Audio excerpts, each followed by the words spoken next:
Hello and welcome. Today I'm bringing you my review of the Tomb Raider Collection 1 for the Evercade. Yeah, it's a bit late this one, but I had to get around to finishing all three games before I did the review. And although I'd finished Tomb Raiders 1 and 2 back in the day, I'd never played much of Tomb Raider 3 and I wanted to do them all and play them all fully, and yeah, I've finally done that. I have done individual videos for the games, so I'm not going to go overly in depth per game. Anyway, Tomb Raider Collection 1 I believe was the first Gigacart on the Evercade. Gigacart being it has more storage space to allow for storing three large PS1 games. Anyway, the Tomb Raider games came out in 1996, 1997 and 1998 respectively. You don't need me to tell you which one came out which year, do I? I mean, they're numbered, should be a clue. Anyway, these versions of Tomb Raider, they're the PS1 versions, and they're largely brought to the Evercade as is.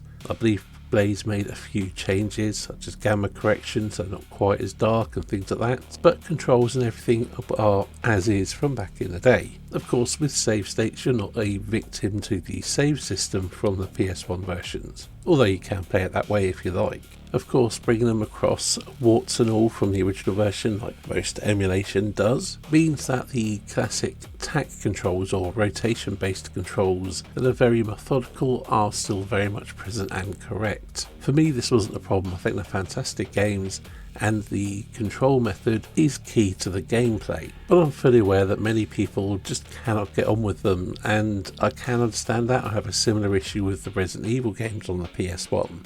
And that is one of the downsides of the collection, being that they're all three games are part of the same series and play very much alike. You're either going to like them or you're not. And if you don't like them, this collection has nothing else to offer. Another side of this is that they are PlayStation 1 games, and there are plenty of people out there who, although they can quite easily go back to pixel art, be it the NES, the Atari stuff, or 16-bit things, a lot of people just don't have the same level of nostalgia for early 32-bit stuff as they do early 8-bit games. You know, it's a taste, and these are low res, they have blocky geometry, and it's not a flavour for everyone. Again, it's not something I have a problem with. I grew up with the PlayStation 1 and I enjoyed it, and it tickles the nostalgia gland. So as long as you can appreciate the authentic PS1 visuals and the classic controls, there is a lot to like here.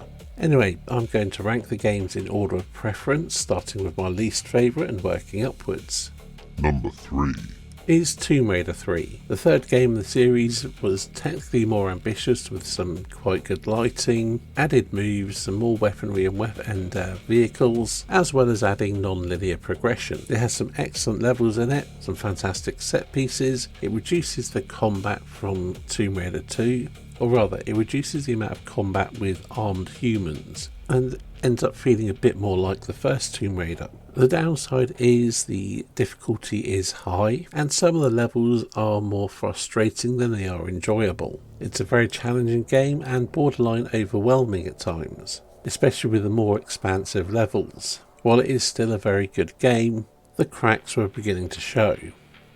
Number 2 is Tomb Raider 2. Overall, the game has been refined a little bit. There's slight tweaks to the controls, things run a tiny bit faster. It has plenty of really good puzzles and some really good set pieces and level design, adds more weapons, but it also has much more combat, often with humans with weapons. It has almost action movie style set pieces, but the frequency of the combat can drag things down somewhat, and also some of the level design or puzzle design isn't quite on par with the first game. That said, when the level design is good, it really shines. It really is a very good sequel, even though some sections do drag on a bit. There is a slog about 2/3 the way through the game. I do feel that maybe they could have culled a level or two and it wouldn't have hurt it, as it is a larger game than the first one. But it is still very much a very good sequel.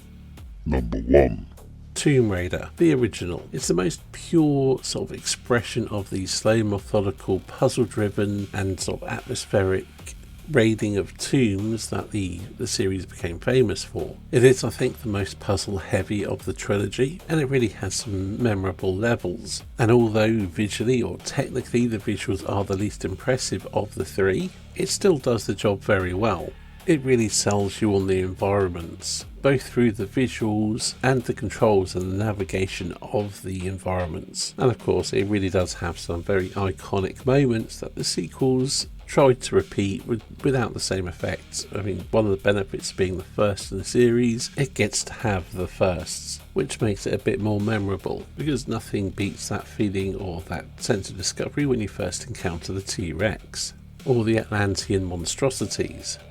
Overall opinion. As I said at the beginning of the video, I love this collection. I think they're all fantastic games, but there is no getting around the difficulties or the barriers to entry that many people might have, and that's a downside for a collection. Or is it a downside? There's a benefit, because if you know you're not going to like these games, or if you're not going to be able to get into the controls and what have you, then it's an easy one to pass on.